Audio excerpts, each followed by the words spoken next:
Man, all I really want to do is I wish I could just, analyze everything I can in the city of Indianapolis. There's apps for that. Really? Yeah. What like, if I... What do you want to be able to do? What do you want to be able to analyze? What if I wish I would be able to analyze the rents and just everything would be super cool. There's an app for that. What if I wanted to turn myself into a monkey? There's an app for that. What if I wanted a cheeseburger to come out of my camera right now? There is literally an app for that. If there is an app, whatever you want to do, I guarantee that our guest today has an app for whatever you want to do. Dude, I gotta listen to neal-bawa. And this is the episode 100 in the hizzy on the Simple Wholesaling Podcast.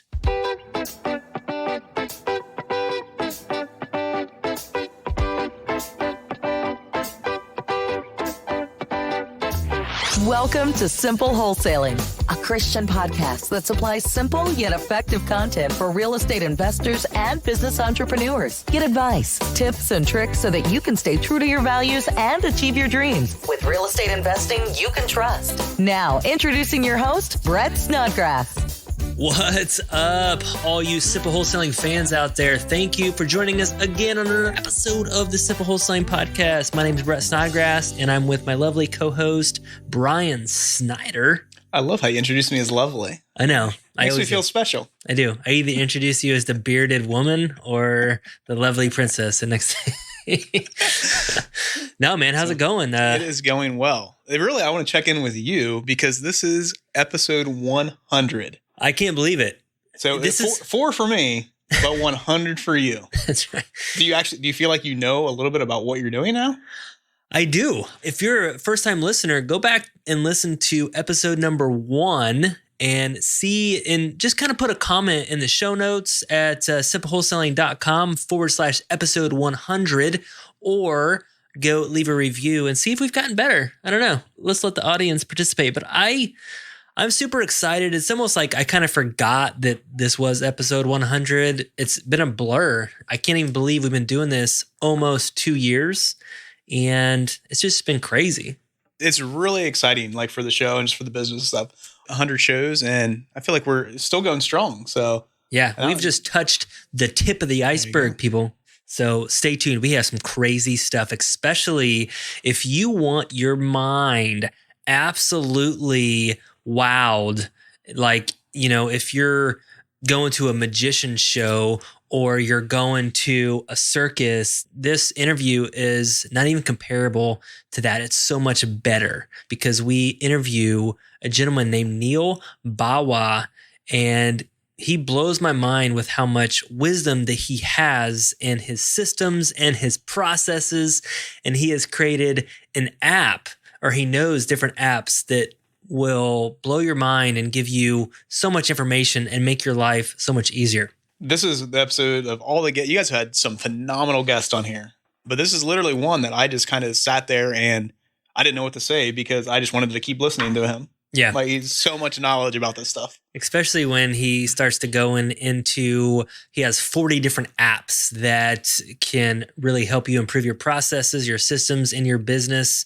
And he gives just a little taste, a few apps that can literally change your business. I always believe that if you can just get one nugget, one app, one process, one system, one software to help you move the needle so much further along, it will change everything for you. And I feel like that this is what Neal does today. So stay tuned for that. But before we go into that, man, let's just talk about you. You've been on, this is your 4th, this is my 100th.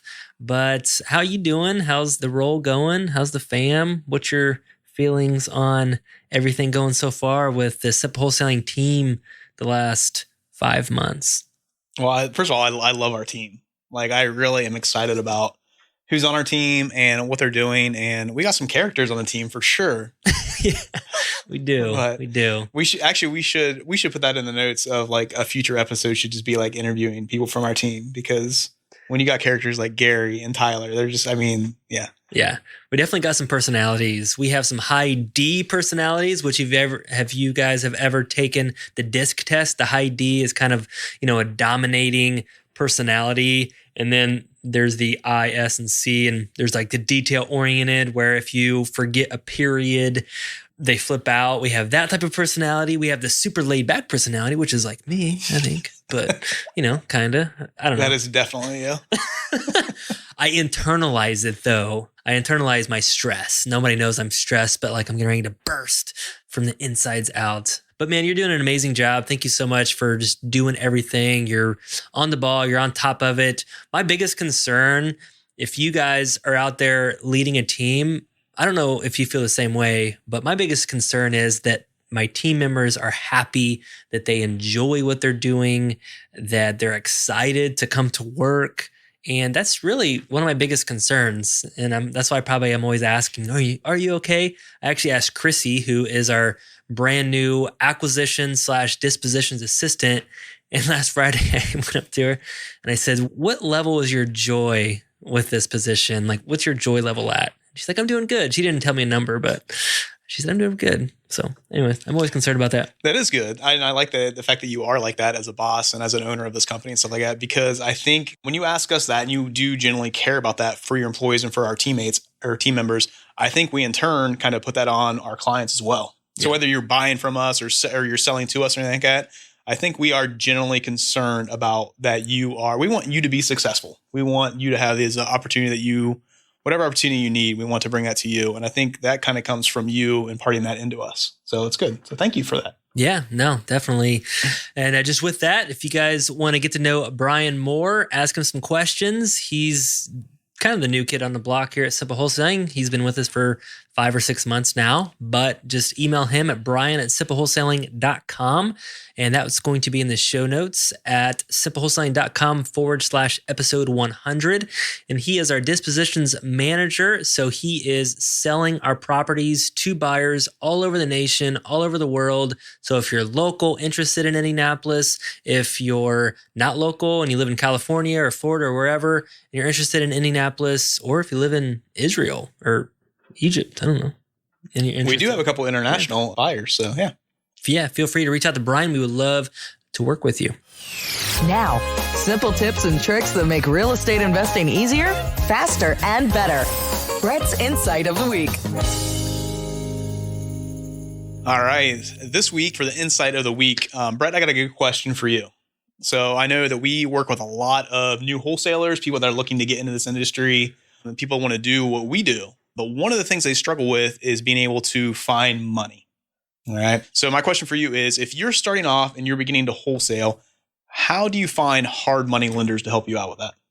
Well, let me just kind of back up a little bit and start off and kind of defining wholesaling, because what we do in the industry is we buy the house and then we sell the house. We take the house down. Some wholesalers, they might say, well, I don't need a hard money lender because I'm going to assign the contract. But let's just say you are like us, and eventually I would encourage you guys, whether you're starting out or maybe a few years down the road, that you do want to be able to take down and buy your own houses, right? That's kind of the goal. Yeah. And this would actually work too for somebody that is trying to, maybe they're new to flipping or rehabbing, or even new to, renting. They want to get into the game. I guess like looking for hard money lenders for them as well. Yeah, definitely. So this is just kind of something that I have developed, and just through the years, if I was just starting out, I would start talking to your relatives or your family or your friends. And it's funny, I just had this conversation today. This is actually, maybe I won't say the name, but it was somebody that I know that I haven't talked to in a really, really long time, but they knew that we were in real estate. They happen to live in California, which you live in California. You know that the prices of homes have risen a lot in the last few years. Well, they were asking me if they should sell their house and then maybe what they should sell it for. And then if they do sell it for that price, they're going to have a chunk of money and they don't know what to do with it. It's going to be, $60,000, $70,000, something like that after it's all said and done. And what I would say is I talked to a lot of people like that. I said, one of the options is you can loan it to us or a company like us, and it's secured by real estate. And you can make anywhere from 10% up to maybe 20% interest. And that's very enticing to a lot of people. If they don't want to do anything, they don't want to rent a house, they don't want to go out and flip houses like we do, they don't want to do any of that. But if they want to make a passive return on their money, making an extra 10% to 20% interest on their money is actually really good. So I would start with family, friends. My dad, he has loaned us money. I have a lot of friends that have loaned us money. And just kind of see, is the stock market working out for them? Are they scared about the stock market? Mutual funds, they can put it in a CD and make, 2% interest. I don't even know what it is. Or would they like to make 10% or 20%? And that's where I would start. But as you start to build traction and you build some success, I believe that if you start to build a brand and you are successful at flipping or at wholesaling, keep that in mind. Build just a portfolio or a program of showing people, here's what I've done. Are you interested? Because it's a win-win, and people that see that you are successful, they actually find you. I've literally had 2 calls just in the last couple of weeks, people that, hey, I have an extra $50,000 lying around because they hear about us, they listen to our podcast, they trust us, and they ask me, have you ever forfeited on a loan? And when I say, well, no, and I don't plan to, then, that builds that trust. And so the more you're successful, the money just kind of follows you eventually. And I think a big part of that is just don't be afraid to talk about what you want to do, like what you need and what you want to be doing. Just share that with people. Just put it out there and don't be afraid to talk about that. Yeah, especially like guys like me and some of the, I'm not saying I'm old, but I'm getting, I'm 38, getting up there. You're older than me. Yeah. But I have some friends that are entrepreneurs. They're 50 years old, 60 years old. But even guys like my age, we love to see young, hungry entrepreneurs come out and be successful. So if I was sitting down with a hungry individual entrepreneur and they had a great idea, I would love to try to help them. And one way maybe is to invest in them or their business. And people really want to do things like that. And I think that that's awesome. So don't be afraid to, approach people like that, because they really do want to help. They've been successful throughout their life. They have a lot of money sitting over here. And what better way for them to use their money than to help a young entrepreneur be successful as well?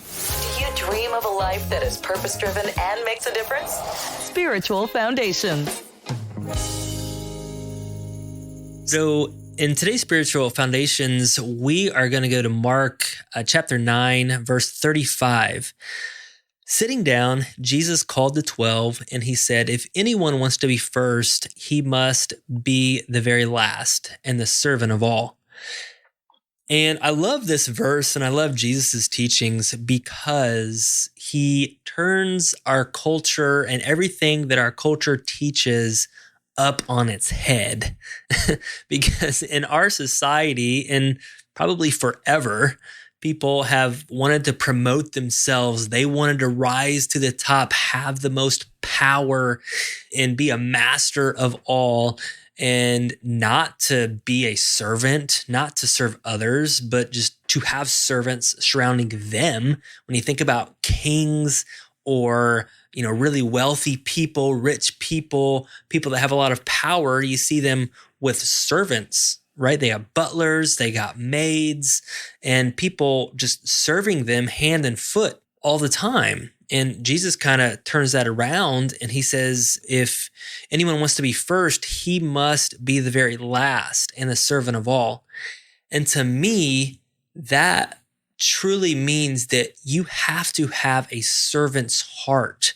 And if you truly have that humble servant's heart and you put others before yourself most and all of the time, then you will be exalted. You will be raised. Look at Jesus's life in of itself. He came down as a humble child. He grew up being poor. He didn't have anything. He called disciples to him that basically were nobodies, were fishermen and just tradesmen. And he literally took his own life and died a horrible death on a cross, like a criminal's death that other criminals are suffering for you, right? So he was the ultimate servant. giving up his own life for us. And he has called us to do that. So maybe you don't have to do that because Jesus has already done that for you. But each and every day, whether you're sitting down with a client, your family, a friend, or whoever it is in your mind, put them before you. And Jesus says that if you continuously do that, you will be exalted. And maybe he's talking about in eternity. You'll be getting rewards in eternity. Maybe you won't even see any rewards in this life. I believe that it's very rewarding when I put other people before myself, but I'm sure that there's eternal, and in scripture, it says that there's eternal rewards as well. So what do you think, Brian? I mean, what's this mean to you? And when you read this, especially in this industry, when we're all trying to promote our own faces all the time. I think that, definitely the word that jumps out with this scripture is just humility. You have to be humble. You have to be able to, not put yourself first in everything that we're doing. With this industry, I think it's just huge that you are able to, you realize that don't act like you're above everybody else that you're working with. We kind of talked about earlier in this episode, there's just the different personalities that we have on our team. In this industry, you're working with a ton of different personalities, just different types of people, but you have to be able to serve them. You need to make sure that they, whether it's your team, whether it's your clients, whether it's people that are selling you, make sure that they are getting what they want, make sure that they are happy, and kind of putting it out there of, hey, we want to help you.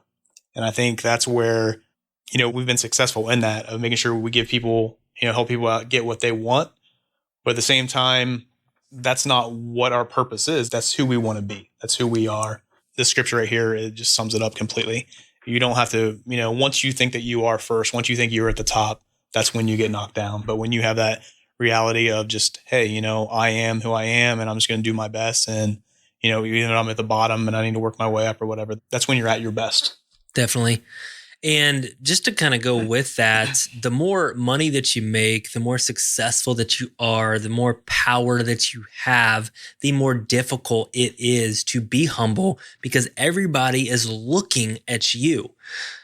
For example, we've been able to create a decently successful business. We have this podcast. We've been asked to be a member and kind of help lead some of the Syria events. We have our own meetup. We've been asked to do a radio show. We've been asked to speak at some different things. We've been asked to do these things. So people are looking at us and say, wow, you guys are really successful and you're amazing and all this. And the more that happens, the more difficult it is to be a servant or to be humble. And I think that I always have to remind myself of this scripture each day that I need to be a servant. The reason why we have got to where we're at and we are successful is because we have tried to represent Jesus and serve people in a positive way. And we cannot forget that. Sometimes I think I can never go back to cleaning the junk and the trash and the human crap out of houses. I couldn't do that. But then I say, you know what? I'm not above that. If I have to do that, I have to do that. I'm never above a certain point, right? So we have people in our business that do that and they love it and we pay them for it. But if I have to do that, then I have to go back and do what I have to do to serve whatever I'm doing, to serve my family. If I have to do that to put food on the table, I just have to do that. So never think that you're above a certain position or person or any of that. We're just here to have that servant's heart and just kind of represent Jesus. So we hope that you guys enjoyed the Spiritual Foundations today. We do this to help you guys and to help us be a reminder to have a servant's heart, to represent Christ in all that we do.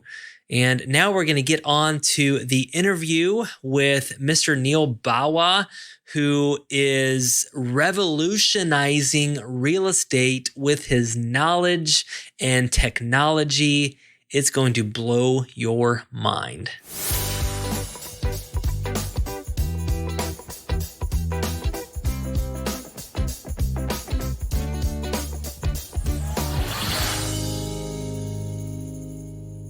Guys, we are super stoked for our guest today. We get a chance to sit down with the one and only Neal-Bawa.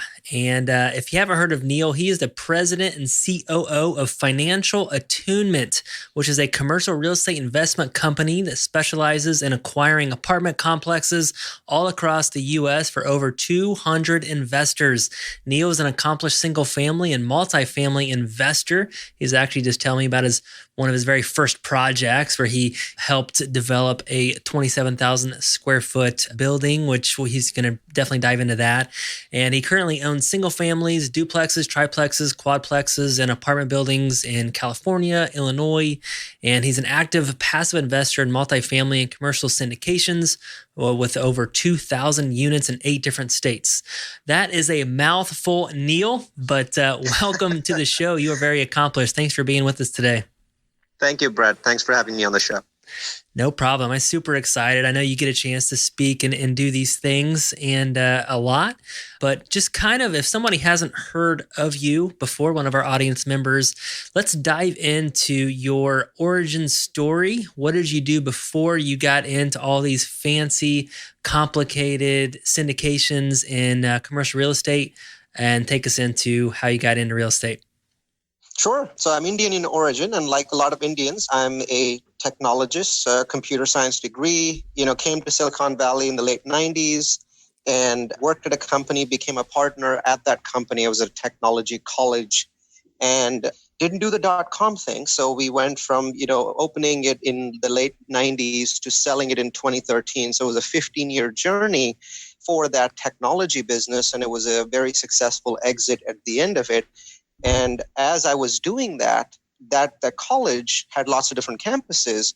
So my first taste of real estate as a chief operations officer was to build out campuses, right? So that's how I learned the real estate trade, buying campuses. So you were just talking about a building. So it was 23,000 square feet and it was a shell, and it had to be built out into combination of offices, classrooms and hallways and restrooms and all of those sorts of things.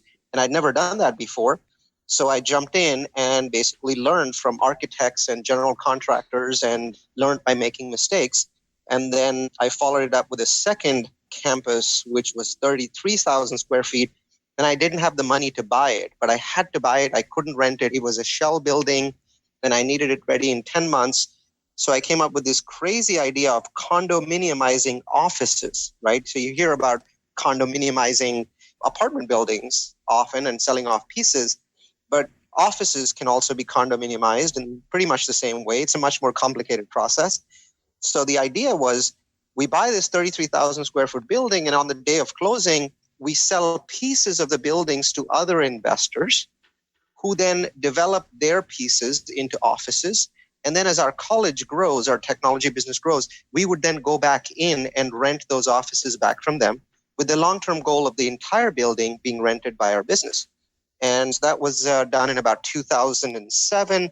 And it took about 5 years for us to take over all the suites back from those owners.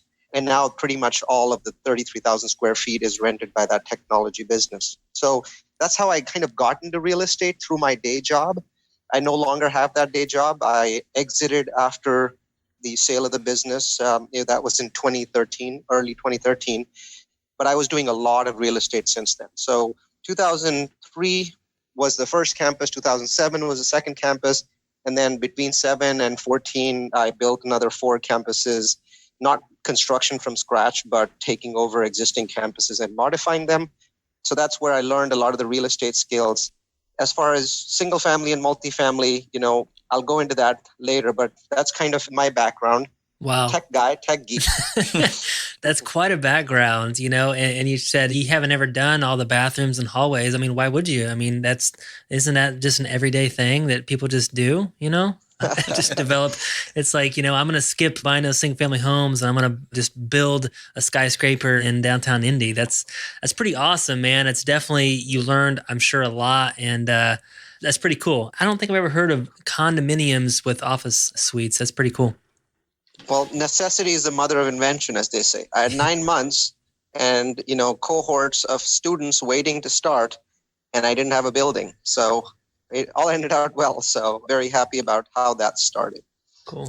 Yeah, very cool. So I know you're kind of talking about how you are a tech geek and stuff like that. How are you able to use technology to help you with just all the real estate investing that you're doing? Well, I teach about 3,000 students a year about the magic of multifamily and about real estate. And one of the things that I tell them is that if you have even the slightest amount of technical talent, you're in luck because you have an advantage in commercial real estate or in single family real estate over other people, because real estate is the least technologically advanced vertical in the US. So it used to be insurance that was the least advanced, but now they've become more advanced. But real estate, there's so much opportunity for people that are technologically advanced to jump ahead of people that are not. Because if you think about it, people have been buying real estate for over 1,000 years, right? And, for rentals and for profit. And a lot of real estate is about very rich fat cats that are very old fashioned. These are very rich people. They're very smart, but they're very old fashioned and they're not really into using technology. So you can disrupt real estate in your own little way at a single family level or a multifamily level so easily. And I teach about 35, 36 different applications, all of them web-based, that can be used to disrupt real estate. Each of these applications can be the difference between you making no money and you making 20% on a deal. That's how powerful they are. And what's amazing is how inexpensive they are. These are the sort of things that in the 80s and 90s, gurus would charge you $30,000 to learn one of these applications. Now they're $19 a month or $9 a month. And so having all these cloud services available that have astonishing data and analytics allows you to make much better decisions, but you really need to know what these apps are. I love that. And, I'm right there with you. One of my gentlemen that when I first got into real estate and I rode around the car with him, he's not into technology at all. He's a very wealthy man, but I actually still see him. He still faxes the docs. He doesn't know how to use the email, just things like that. And I do believe that technology is changing. Everybody, and I think I heard a gentleman say, we don't have a choice whether technology is going to change our life or not. It's just going to happen. And so we really either have to ride with it one way or another. So with that said, what are some of those applications that you're talking about? Can you kind of go into that a little bit, and without the high-tech language, but just you're talking to little lady that doesn't know that much, but can you give us a little taste of a few applications that it has absolutely transformed the way you look at real estate, the way you buy real estate? Absolutely. I'll give you a few different buckets first, and then we can dive down kind of through each bucket. So the first bucket that everyone should look at when you're looking at real estate is about where to buy, right? The where to buy bucket, in my mind, especially for new investors, right? So folks that are in the first 3 to 5 years of their real estate investing career, full-time or part-time, that bucket is the most important because that's where people make the most number of mistakes, the where to buy bucket. So if you don't have a folder on your computer and your browser that basically has a set of apps that help you buy real estate and buy in the right places at the right time, then you're making a colossal mistake, an absolutely colossal mistake. So in that bucket, there's free apps and there's paid apps, right? And I use both of them. When I'm teaching, the free app that I use the most is called city-data.com. Now, most people know this app, right? So I'll go into a room and I'm teaching 100 people and I ask them, raise your hands on how many of you use city-data.com. And I get 20, 30, sometimes 40 people raising their hands. And they think that they know how to use the application, but what they really know is, well, you can go to city-data.com and you can see things like what is the income level of people. You can see how much single family homes are selling for. You can see the rents, right? But not one of those people I've found shows me effectively how to use this free website. Because if you think about it, the website is not supposed to be used at a city level. You're not supposed to just type in something like Orlando, Florida into that website, because Orlando has really great parts and really awful parts. There's places where in Florida, in Orlando, where you're not safe at night just walking in those places. And then there's places where the rent is going to be 10 times higher, right? And the way to use these applications like City Data is to drill down. And what City Data allows you to do is to drill down to even an area that could be maybe 200 by 200 yards. That's how small it gets. Now, most people don't know that, but all you have to do is pick any city in the US, let's say Orlando, Florida, and it'll come up and it'll give you all the rents and it'll give you all of the income levels. But what you need to do is to figure out what is the minimum benchmark for income in that particular city or in that particular state. Students that come to my bootcamp get minimum benchmark levels by city, and that's a paid event. But here's some basics, right? You do not want to go into an area where the median household income that is at the top of that city data page is under 40K, because those people will always be struggling to pay you rent. And whatever you think you're going to make in terms of your cap rate, you're not going to make that because of excessive delinquency, because of legal costs, because of eviction. So don't go into an area where the overall median income is below 40K. But you might see cities where the number is above 40K. So in Orlando, it might be 47, 48, and you're like, I'm good. Not really. Scroll down on the page until you come to a map of Orlando, and you'll see lots of little tiles on that map. Click on each one of those tiles. They represent that small little neighborhood, and make sure that the tile that you're buying in, that number is higher than 40K. Interesting. And that can make an enormous difference. And that's a completely free tool. On the same map, when you click on a tile, make sure that the unemployment rate for that tiny little tile is not more than 6 or 7%. Because if the unemployment rate is very high, then again, you're going to suffer from delinquency, eviction, high churn, and all of these other costs that are really the killer for profit, right? What kills profit is churn, whether that churn is related to non-payment or whether that churn is related to transitional tenants like Las Vegas has. Well, it's going to kill your profits because everybody assumes that tenants are going to move once in 2 years, once in 2.5 years. And if they're moving every 12 months because they can't pay or they just want to leave for whatever reason, you're not going to make any money. And so those kinds of benchmarks are what I use. City data, there are 9 different benchmarks that I use in my boot camps. And when I'm teaching my boot camps, I hate PowerPoint. So when I'm teaching the boot camp, it's just demos, right? So I'm on that website and I pick favorite cities like Orlando or Columbus or Phoenix. And I tell people, look at these numbers. You look at these 9 numbers. You see these ranges. These are the right ranges to invest in. And then I give them bad cities to look at, like St. Louis or Cleveland or Detroit. Then I show them those same numbers, and you can see the drastic difference between the numbers. Is Indianapolis on your good list or is it on your bad list? Well, portions of Indianapolis are on the good list. So Indy is one of those cities that is a block by block city. That's true. Like very true. Right? You do know Indy. You know it very well. Right. So the short answer is the portion of Indy that is closer to the educational facilities, the university, tends to be a more affluent area. So people that say, I want to invest in Indy, the short answer is, I want you to go into city data, scroll to the map, right, for Indy. And now look at the portions of the map that are darker blue, not lighter blue.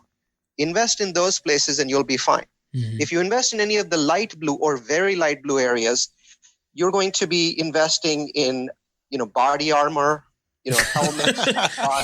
That's not the type of investing we want either. Right. So that's the difference between the light blue and the dark blue on City Dash Data, a completely free tool. So it's not about access to tools. It's about understanding what to do with them. No, that's so good. I actually don't even use that tool. So I think that that's definitely something that we'll be looking at in our business. Is there one other app that you might want to mention?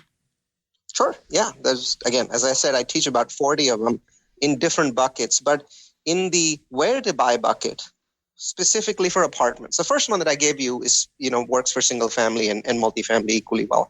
But here's one that works really well for multifamily. Let's say you're looking to buy a duplex, quadplex, 10 unit, whatever it is. You don't know which places you should buy in and hold in, right? So this is for buy and hold people, not for buy and flip. There's a website, again, it's free. It's called weareapartments.org, WEARE, apartments.org. This website shows you the projected demand and supply imbalance for apartments over the next 13 years. If you want to get rich, you want to focus on imbalances that are long-term. In the short term, you can flip. Flipping is a very useful activity because it creates cash. Flipping doesn't make people rich. Unless they're on television, there aren't really any very wealthy flippers, because the problem with flipping is you're being paid for your time. The moment you stop flipping, you stop making money. When you get into good areas, which are buy and hold, in appreciating markets, in markets with huge imbalances, you become wealthy. Because if you get beyond the first 2 or 3 years, which are always challenging for any multifamily project, then at that point, the property stabilizes. It keeps giving you money for a very long time. So I would go to this website and I would select metros, Indianapolis, select a metro, and then go down to the chart that shows you the supply and the demand. Obviously, you want the gap to be the highest. As it happens, the gap in the US is actually not in the continental US, it's in Honolulu, because Honolulu at this point has no land left. So you'll notice that for the chart for Honolulu, the supply is just a line at the bottom.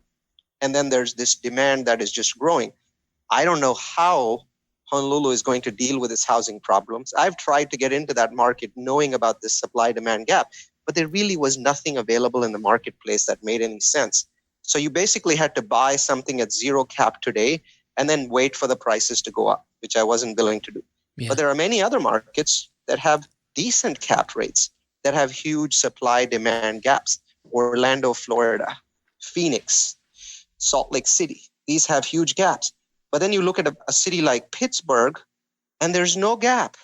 Supply is higher than demand, right? So almost you're going to shoot yourself in the foot buying in a place like Pittsburgh, where supply is significantly greater than demand, and it'll take a long time for stuff to get absorbed.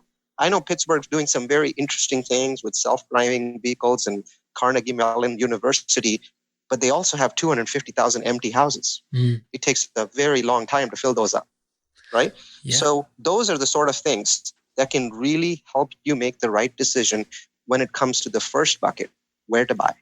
That's awesome. Yeah, it's just, my mind's getting blown just right now with these apps. And you just mentioned a couple of them. And I know that this, just whether you're buying single family or this new website about apartments, this could really just change the game, guys. And if you guys are interested in these couple of apps, and then if you want to give us any more after the show that are free, that are paid, Neal, we would love to hear them. We'd love to put them in our show notes at simplewholesaling.com/episode 100. So I know, Neal, you invest in like 8 different states. So how much time do you put into yourself for just researching and using these apps and just all the data points that you need to find to know what states you want to invest in? I think that the research is really part of our DNA now, right? So initially, at the beginning of the year, I create a presentation called Real Estate Trends, in this case, Real Estate Trends 2018. That takes me about 100 hours of research. And there's about 30 vendors whose data is in there. So, some of them you've heard of, Trulia and Zillow and Realtor.com, but some you may not have heard of, people like CoStar and Axiometrics and Reis, which are basically people that sell data for a living. And so I gather the data from those 30 sources and I look for commonalities, because Zillow is very tied to their methodology, which may work one year, may not work the next year. And so is Trulia and so is Realtor.com. But when I look at commonalities between them, if I see a city like Reno and it comes up in the top 3 in every list, whether it's single family or multifamily, every one of those lists, it comes up again and again and again. Well, then there's the reason for that. That area has both momentum and it has fundamentals, underlying fundamentals that make it strong. So I'm looking for those sorts of areas. And once I've done that for the year, I make up my mind and I say, I'm going to invest in Utah, or I'm going to invest in Boise, Idaho, or in Reno, Nevada, or something like that, right? And once I make up my mind, when I reach out to brokers and I get properties from them, that's where I apply all of these tools, because I want to make sure that not only am I going into a great city, I'm going into a good neighborhood. Am I going into a great neighborhood? No, I don't have any properties in great neighborhoods, because great neighborhoods are 3-cap, 4-cap markets. I'm looking to make cash flow from my properties for my investors. So I'm really looking for good neighborhoods, above average neighborhoods. And that's what all these tools allow me to do, to figure out, to drill down and figure out if this is the right neighborhood to buy in and whether the rents and the sales comps in that area really match up to what I would need. Man, sounds good. It's just so much information, and you sound like just your research and all of this is absolutely phenomenal. Some of our listeners might not be that, tech savvy and whatnot, and a lot of them are investing in single family homes. So what are some things that you do in your business? Because it sounds like you're very process oriented, you're very system oriented, and you do a lot. Trying to find a commonality between 30 different websites or, 40 different apps. There is a lot to go over. So a man like yourself, how do you get all of this done? And where do you start at building out these processes, I guess? Can you kind of go into that and how you are able to do all this and research all this? Sure. Obviously, you need a lot of time to do these sorts of things, right? So the 30 websites that I mentioned, I do that in January. And, by Feb, I know exactly where I'm going. But if you want to scale, right? If you want to be able to do a lot of different things, you've got to sit down, lock yourself in a room, and create process. And the creation of process, if you haven't done it before, is not as easy. But I can tell you, once you do it a few times, you get better at it and you get addicted to it. So I use a lot of virtual assistants. These are people that live in the Philippines and India. They work nights, so they work my daytime. And I give them, phones through Ring Central, and I give them email access to my company, and I give them email access to my inbox. And these virtual assistants, there's 17 of them, actually 12 right now that are active, but 17 in total. These folks carry out a very large percentage of the steps. And once I get comfortable with them, once they've been in my employ for 3 months, 4 months, 5 months, those people then represent me. Thousands of emails are being sent from me, written by me as templates and processes that are being sent out by these people. I even template the responses because I know what the typical responses from people are. So build processes that allow other people to take over parts of your job, leaving you free to think. A lot of people simply don't give themselves time to think because they're so busy doing. And from time to time, once a week, basically look back at your week and say, what were the high value parts of my week? What were the low value parts? And how can I automate the low value parts by bringing in folks like virtual assistants or by using technology instead of doing everything in a manual fashion? And I tend to do that a lot. And again, it's something that I teach in my bootcamp. I teach a separate hour about how do you get to high value tasks from low value tasks. Now, one other piece on your question, right? You asked me this question on, well, I have time to do this research. What about folks that don't have time? Well, I'll give you a tip. And this tip, it'll take you 2 or 3 hours to figure out a lot of really good places to buy in, right? Every year in January, most vendors publish top 10 lists, top 5, top 10, top 15, these kinds of lists. All you have to do is lock yourself away for 2 hours in a day, once in a year, and start searching for top 10 cities that, top 10 cities for single family, top 10 cities for multifamily, top 10 cities for rentals, then top 10 zip codes, then top 10 states. Between states, cities, and zip codes, and between single family, multifamily, and rentals, that's 9 data sets that you can get to within 2 hours. Just look for the commonalities, and those are the best places to invest in. It doesn't really matter whether you're flipping or not. I would say that there's a slight difference. There's, if you're wholesaling, if you're flipping, then go with cities that appear to have price growth momentum. Don't focus too much on rent growth, because rent growth is not tied to emotion. Price growth is tied to emotion. That's why California has been a great market for flippers, because prices grow here. So when you see a lot of price growth momentum in a market where the reviewers on the web are saying things like, there's no inventory in the marketplace, homes get picked up within days. Those are terms that you're looking for if you're wholesalers or flippers, because there's a lot of emotional investors in those markets. And that goes towards you when you're flipping those kinds of properties. 2 hours, no more. You'll get a huge amount of information from the web, and you won't be paying anything for it. So I'm ready to sign up for this guy's class right now. Like I could sit here and listen to him all day. This is fantastic. So it's such good information. So I know you're on your data points and you're looking at all this stuff and you're having your VAs help you out with all this stuff. What are some things that maybe you can forecast coming for 2018 in real estate investing? Well, both good and bad, right? So on the good side, both the US economy and the world economy are recovering, right? So we now, in the past, if you wanted to know what was going to happen in real estate, you'd start with the US economy, right? So you look at your local economy, maybe your state economy, and you look at your country's economy. Unfortunately, that doesn't work anymore.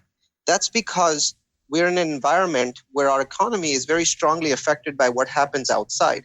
So in the last 2 or 3 years, the US economy has been doing well, but it has been held back by lack of growth in the Eurozone, Japan, and to some extent in Asia, except for China and India. That is changing now. So in 2018, every single economic body that I know of is raising their forecast of growth. Whether that has to do with Mr. Trump's tax plan or not, I do not know.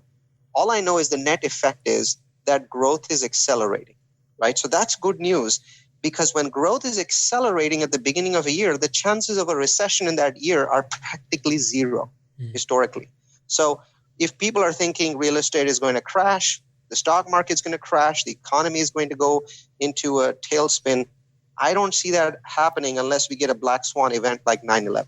So that's the good news. You're going to be in a good environment for the next 12 months and possibly longer because of a worldwide recovery that's happening. This is the real recovery that's happening now since, after 2008. And one of the reasons why I call this recovery real is because actual inflation is happening. The last 5-6 years, we've said we're recovering, but where's the inflation? In a recovery, there should be inflation. This year, we're finally beginning to see inflation in wages. And it's not just a US phenomenon, it's happening in other countries as well. So we're going to get good price appreciation this year. And that's the good story, the good news for the year. Here's the bad news. I think most of you know this, but be wary about this. If prices go up and at the same time interest rates go up, margins go down, because margins are dependent on price of properties and interest rates. Well, unfortunately, both are moving in the wrong direction. Now, if you're a wholesaler or a quick flipper, this doesn't bother you, right? So if you're one of those flippers that is doing a flip that takes 18 months, you should be very worried, because there's 3, maybe 4 interest rate hikes coming in 18, followed by 2 interest rate hikes coming in 19. So if you're doing a project right now and interest rates are going to be 1.5% higher 18 months from now when your project is selling, you're going to have some cap rate issues. You're going to sell at a cap rate that is higher than the cap rate that you're buying at today.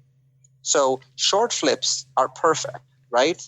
Wholesaling, not affected at all. But I think long-term buy and hold people, if you're not locking in a loan today, if you're going in for a bridge loan 2 years out, be very careful. You're going to get burnt. Wow. Neal, for some reason, when I'm hearing you talk about this year, because this has been just a topic, in my mastermind group, and everybody's talking about the real estate market's going up. Is there a recession coming? Is there a crash coming and all this? But when you're talking about this and you're, 2018, I really trust you. So I'm going with what you're saying, just by all the research that you're doing. He sounds very convicted. I'm convinced. Yeah. I'm in. Some awesome evidence backing that up. Our audience, you heard it here first. We're going to be fine this year. That's right. Keep going.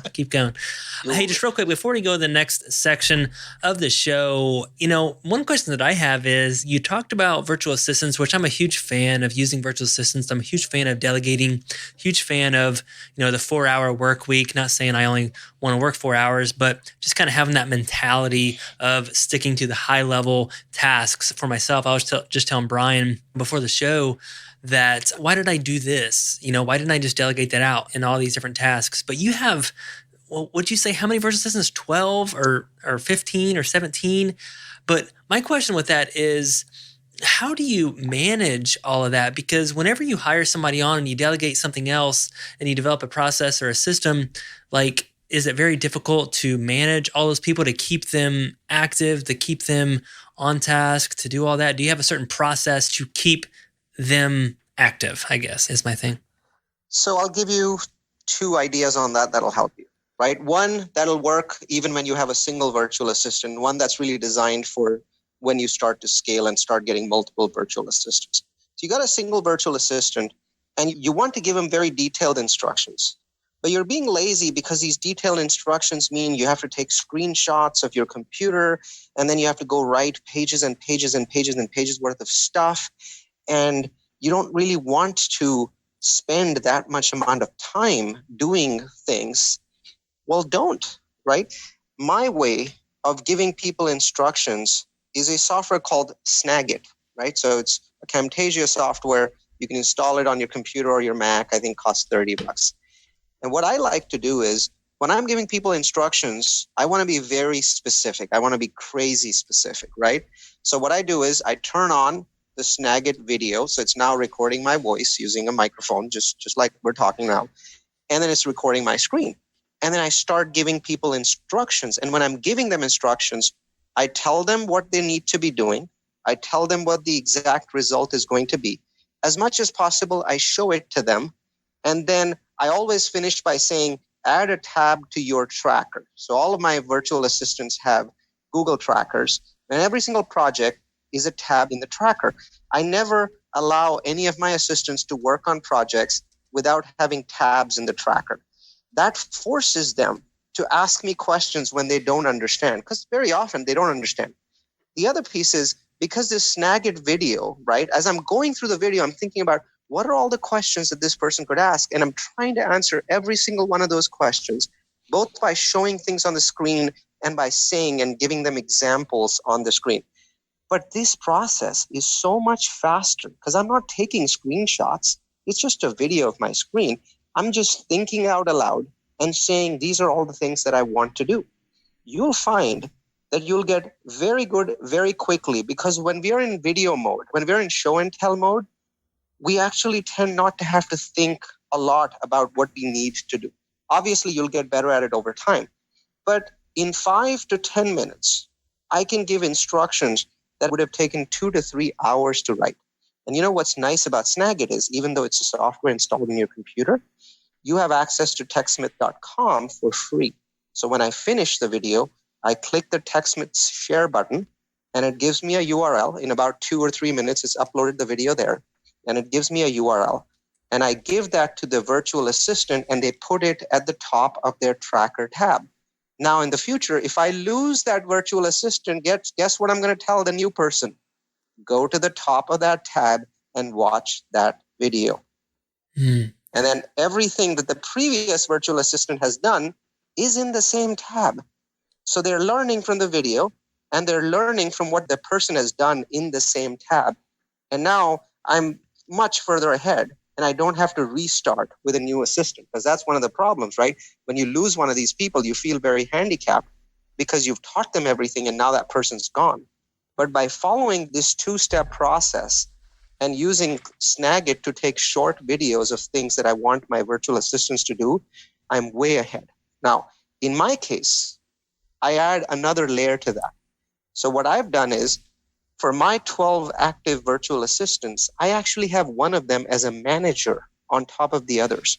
And her job is to make sure that everything that I'm teaching these virtual assistants, she is enforcing that. There's enforcement of those things. And so she's my most intelligent virtual assistant. And I copy her on every instruction that I send to each VA. And she watches those videos, and she's watching that virtual assistant, making sure that they're doing it right. She is their first resource. So they're not supposed to come to me and ask questions. They're supposed to go to her and ask questions. And because she's the most intelligent of them all, when she comes and asks me that question, I give her the answer. She's just about as good as me in giving those answers out to the other 11 people. Now I don't have to answer 11 or 12 people. I have to answer one person. So building a higher level VA is important. You have to pay them well. So my high level VA is paid so well that she really can't go anywhere. But for me, if I pay her double market rate, and market rate is $5 an hour, and I'm paying her $10 an hour, she is 90% as good as me. And my time's worth $200 or $300 an hour. So to me, it makes all the sense in the world to pay somebody $10 an hour and be 90% of Neal. What I can tell you is, and I've proven this to my students by showing them demos in the bootcamp, there aren't 24 hours in a day. If you have virtual assistants and technology at your beck and call, there are actually 240 hours in a day. No, I love that. I love the managing of the virtual assistants too, because, I have a virtual assistant named Roxanne. She's an absolute rock star. We only have one, but sometimes, it seems like every time we've had to hire a new one on, I don't know, it's just something, I don't know, maybe it's the language barrier. And I think that also gets to it too, is that they can also communicate a lot better with all the rest of the virtual assistants as well. And that's cool. That's awesome. Well, thanks, Neal. We are about to go into the section of the show that we like to call Going Deep. So in this section, Neal, we just asked some more questions about you and in your life. And I know that one of your passions is teaching and training. I can just, tell by that. And I know that you speak at events and you hold trainings. So what does it do to you, and why is it so important for you to teach what you're doing to other people and to watch your students be successful? It's more gratifying than me doing stuff myself, because I believe in the law of abundance, right? I'm a very spiritual person. I believe that abundance only happens if you share it. And so I can do things by myself, but that's one person and my effect in the world is tiny. But if I teach 3,000 people a year, and out of them even 30 go out and do something, I think that gets counted overall in my ledger. And that's what I believe. And so to me, teaching actually is more fruitful in the long run from a spiritual perspective than doing. Now, I would never want to stop doing, because I think that teaching without doing is not ethical. You have to be able to do those things, which is also why I don't teach using PowerPoint, because anybody can design beautiful looking PowerPoints. What you have to teach is by doing demos of what you do and by showing people your portfolio in action. And so I follow those processes, and I can tell you the end results are beautiful. The students are happy, and many of them have become my partners. So my project manager right now is a brilliant young girl. Her name is Leanne Fang. So she is a MIT graduate who worked for Apple. And her family has some money, and she was looking to invest it. So she came to one of my boot camps and took it in San Jose. And then she came over to me and said, I really love the way you do things, but I want to work with you and with your company. And I said, Leanne, at the moment, I don't have a slot. The only thing I can think of is I'm trying to organize my project management software and migrate from a low-end software like Basecamp to a high-end one like Asana. She said, I know how to do that. Let me do it. I'll jump in. Don't pay me a salary. Let me show you my value. Well, she showed me that value very quickly, and now she's a paid project manager and a partner in my company. And that is the kind of success that I want to have. Mm-hmm. Somebody goes from being a student to a partner because I was able to create some aha moments in her. And many of my students, I don't hear from them. They come to a boot camp, they take the boot camp, but then 13 months later, I get an email from them saying, I bought this property and I did this and it was exactly as you said. And it just lights up my day. It's bigger and better than just making money. I think you have to be spiritually satisfied with what you're doing. Otherwise, I don't think you can achieve your goal or mission in life. Love that. Love that. Love your heart, Neal. Just, we share the same values. Just, I love teaching. I love watching other people be successful. And I love the story with your student now becoming a partner in your company. That's amazing, man. And just appreciate you just being on our podcast today and sharing everything. I mean, you're sharing golden nuggets. And I always tell at our events, or if I'm, talking to one of the team members, if it's not about the big things, I think it's just those small things, like those small things that I've done, those small tweaks, that small app that I bought absolutely changed everything. And so if you're listening out there right now, just know that it's not the big things. It's those small everyday things, those little tweaks that you can do in your life or your business that it's going to change the game for you guys. It's time for a touch of randomness. So we're running out of time here a little bit, so we're gonna wind down. And Neal, here at the end of the show, we like to just kind of do a little lighter side. We want to learn a little bit more about you with just touch of randomness questions here. Our first one here is just do you follow any sports or particular athletes or anything? Well, tennis and cricket. So in India, cricket is the big game. And though I follow most American sports, the passion is really for cricket.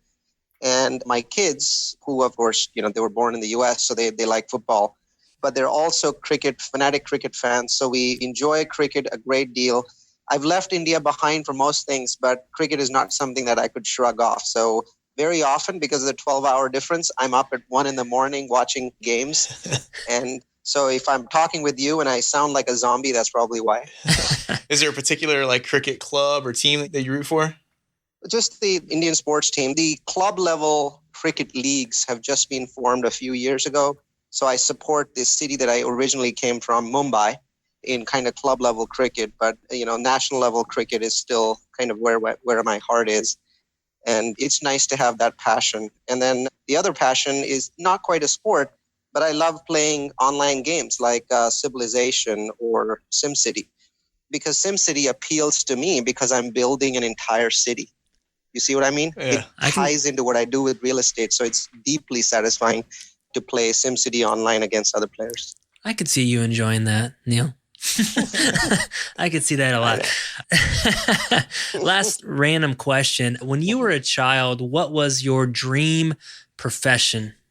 Well, it was certainly being an astronaut. And some of those flashbacks I had recently, I read a book called The Martian, which was turned into a big blockbuster movie. And I got flashbacks of being an astronaut. But I have to tell you, I'm 45 years old at this point in time. I've realized that as children, we focus on those things that we feel would make us fulfilled. And I think that every job is fulfilling. It's really about how you do it. I think I would be a really happy fireman.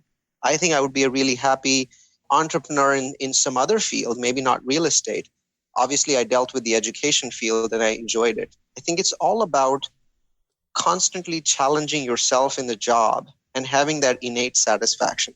So I didn't end up an astronaut, but I'm not sure I would be any happier if I was an astronaut. That's true. I love that. I love that. Well, thank you so much, Neal, for just visiting with us today. Like I said, if you guys haven't listened to this whole interview, you need to go back and listen to everything right now because there's so many amazing nuggets that Neal's given us today. And Neal, if someone wants to reach out to you, where is the best place for them to go? Multifamilyu.com with the letter U. So www.multifamilyu.com. That's where all of my free webinars are stored. The real estate trends webinar, multifamily fundamentals, my comparisons of various cities. There's a huge amount of information stored there. So that's the best place to start. My phone number, my email is also there. Great. Well, you guys can go right now to the show notes, which is at simplewholesaling.com/episode 100. And this is a wrap, guys. We are with neal-bawa and apartment investing across the United States. Thank you so much, Neal, and we wish you the best. Thanks so much. Bye, guys. See ya.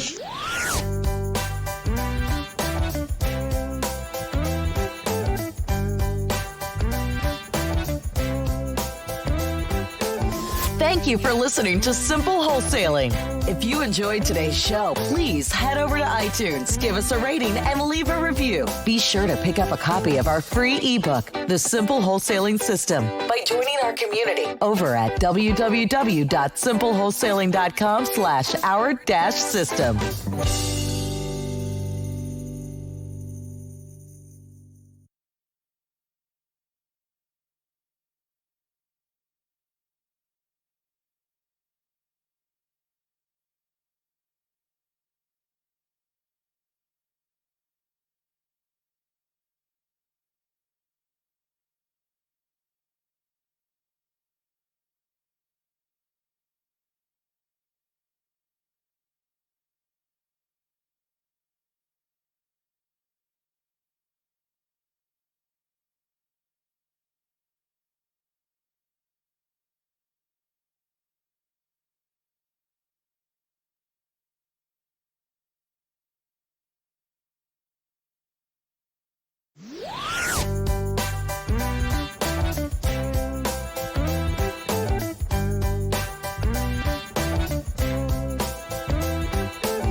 Thank you for listening to Simple Wholesaling. If you enjoyed today's show, please head over to iTunes, give us a rating, and leave a review. Be sure to pick up a copy of our free ebook, The Simple Wholesaling System, by joining our community over at www.simplewholesaling.com/our-system.